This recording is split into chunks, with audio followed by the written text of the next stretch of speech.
From an early age, Donald Trump was taught to see the world in stark terms. There were only killers and losers. This belief was installed in him by his father, Fred Trump, a strict and ambitious real estate developer. According to many, Fred Trump was a brutal man who, despite having extreme wealth and power, filled his family home with neglect, intensity, and worse. So just who is the man who raised Donald Trump? What kind of home produces a child who grows up equating kindness with weakness? How did Fred Trump's version of success shape the values that would later guide two shocking presidencies? Frederick Christ Trump Sr. was born on the 11th of October 1905 to German immigrant parents in the Bronx, New York. Fred began working in home construction and sales in the 1920s before eventually going on to head his parents' real estate business, later known as the Trump Organization. Fred Trump's company found significant success developing and managing single-family homes in Queens, housing for war workers along the East Coast during World War II, and more than 27,000 apartments across New York. Fred and his wife Mary Ann would have 5 children together, and I'm just going to say now, this family repeats names a lot. It's really confusing, so just keep that in mind. Anyway, their first child born is Mary Ann, followed by Frederick Christ Freddie Trump Jr., then Elizabeth, then Donald, and then their last child, Robert. To many, their life seemed glamorous and amazing. And in a lot of ways, it was. The family lived in a beautiful mansion in the Jamaica Estates neighborhood of Queens, and Fred paid his children about $20,000 a year, which, if we adjust for inflation, means that Donald was a millionaire by age 8. But behind the money, the real estate, and the prestige was something darker, something more sinister. Mary L. Trump, daughter of Freddie Trump and niece to Donald, wrote a book called Too Much and Never Enough: How My Family Created the World's Most Dangerous Man. In it, she describes her grandfather Fred as a high-functioning sociopath. In his memoir, Trump, The Art of the Deal, Donald emphasizes the business acumen he inherited from his late father, saying, "I learned about toughness in a very tough business. I learned about motivating people, and I learned about competence and efficiency." But Mary, who has a doctorate in psychology now, remembers these lessons differently. According to her account, her grandfather was a dominating and damaging presence, emotionally distant, harsh, cruel, and controlling. Fred Trump not only encouraged but amplified the most troubling aspects of his middle son's personality: Donald's tendency to bully, his disregard for others, lack of empathy, deep-seated insecurity, and constant self-promotion. At the same time, Fred showered him with opportunities and repeatedly bailed him out or financed his mistakes, enabling a dynamic where both father and son ultimately came to believe the myths they had built around themselves. Inside the Trump family mansion, the children were subjected to intense expectations, verbal abuse, and emotional distance. Fred insisted that the world was full of killers and losers. There was no in between. The family was said to be dysfunctional and engage with casual dehumanization around the dinner table, a family where lies are just fine and apologies are for the weak.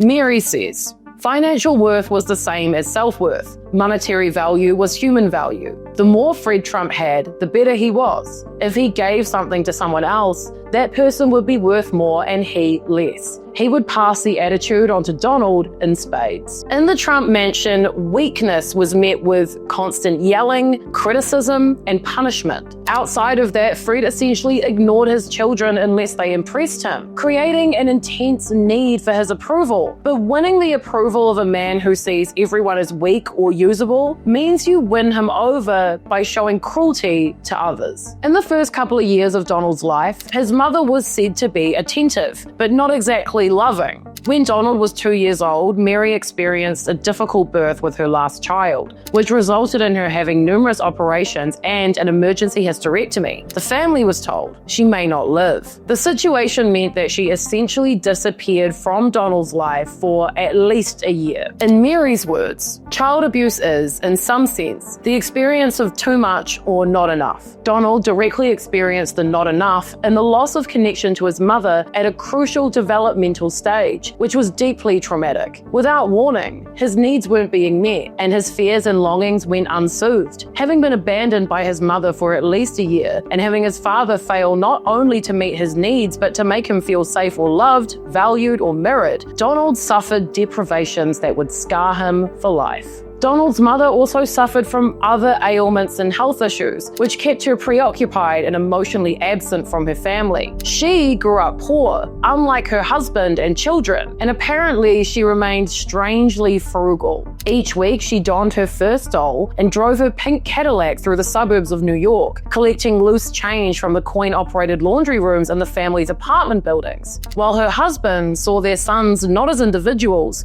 but as extensions of himself, heirs created to secure the family's hold on its wealth and legacy. This is exemplified almost too well by Fred's relationship with his eldest son, Fred Jr., who went by Freddie. Freddie, the eldest son of the Trump family, was denied both his inheritance and his happiness for committing what, in his father's eyes, was an unforgivable sin, failing to live up to Fred Trump's rigid expectations. Destined to take over the family business and expected to be a killer, a term the Trumps used to mean somebody completely unbreakable, Freddie instead chose to pursue his passion for flying and became a commercial airline pilot, a career his father relentlessly ridiculed. According to her, Fred Trump systematically broke down his eldest son by belittling and devaluing every part of his character and talents, leaving behind only guilt and a futile desire to win approval from a father who had no use for him. While Freddie, struggling with alcoholism and heart problems later in his life, was pushed to the margins, Donald was elevated in the family hierarchy. Freddie's branch of the family was ultimately effectively erased, omitted from wills, eulogies, and even basic expressions of kindness. Apparently, this was a long-running theme during the Trumps' childhood. Donald was witness to his father abusing his elder brother and terrorizing him verbally. An absent mother, a cold and verbally abusive father, all the money in the world to erase mistakes, and a brother who, by only not doing exactly what his father wished, became a warning of what happens when you disappoint Fred.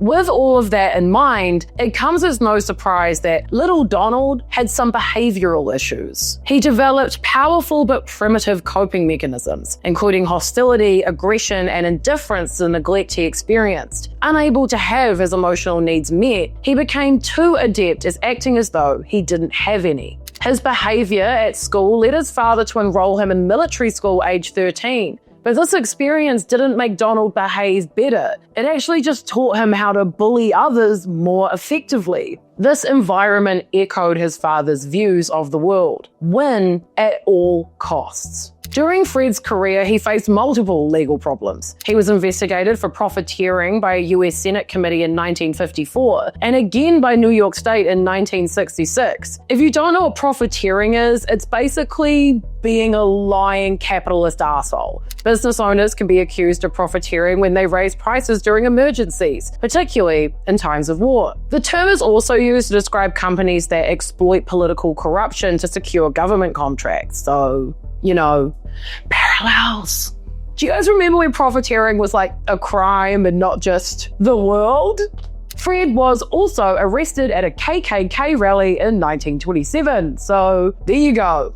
In 1971, Donald Trump took over as president of his father's real estate business, and just 2 years later, the US Justice Department's Civil Rights Division filed a lawsuit against the company, accusing it of racial discrimination against black tenants. I think now Donald Trump still tries to emulate his father. I think he still wants his approval. There are many, many parallels between the two. It's said that Fred frequently spoke in exaggerated terms. Everything was great, fantastic, or perfect, like Donald's perfect phone call with Ukraine's president. Their business practices also bore striking similarities. Fred believed that manipulating people, bending the truth, and cheating were all acceptable strategies in the pursuit of success. And I mean, look at all of the lawsuits about that for Donald. Behind the desk at the Oval Office sat a black and white photo of Fred Trump, still watching over Donald, still judging, still expecting greatness. In the end, the story of Fred Trump is not just the story of a man, but of a legacy, one built not only on bricks and contracts, but on fear,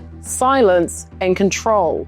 His values, winning at any cost, emotional detachment, dominance over empathy, didn't die with him. They were passed on, refined, and repackaged in the form of his most ambitious and eager son. Donald Trump didn't simply inherit a business or a small $1 million loan. He inherited a worldview, a framework where worth is measured in dollars, compassion is weakness, and the only options are to dominate or be discarded. The tragedy of Freddie Trump serves as a cautionary tale inside this family mythos. Become what the patriarch demands or be erased. And Donald, watching closely, learned what not to be: gentle, vulnerable, human. To understand Donald Trump is, in part, to understand the house he came from, a place where winning mattered more than being right, and appearing strong meant never admitting fault. Fred Trump is gone, but his shadow remains. It lingers in boardrooms and ballot boxes, in tweets and speeches, in every moment where cruelty is mistaken for strength. And perhaps the most haunting part of all of this, the child once desperate to earn his father's approval is still performing, still proving, still building monuments to a man who taught him that love was conditional and power absolute. Thank you so much for watching. If you like this video, you should totally subscribe. Everyone's doing it. We do 5 videos a week on everything happening all around the world, in the news, and on the internet. I also do these little deep dives into people. If there's someone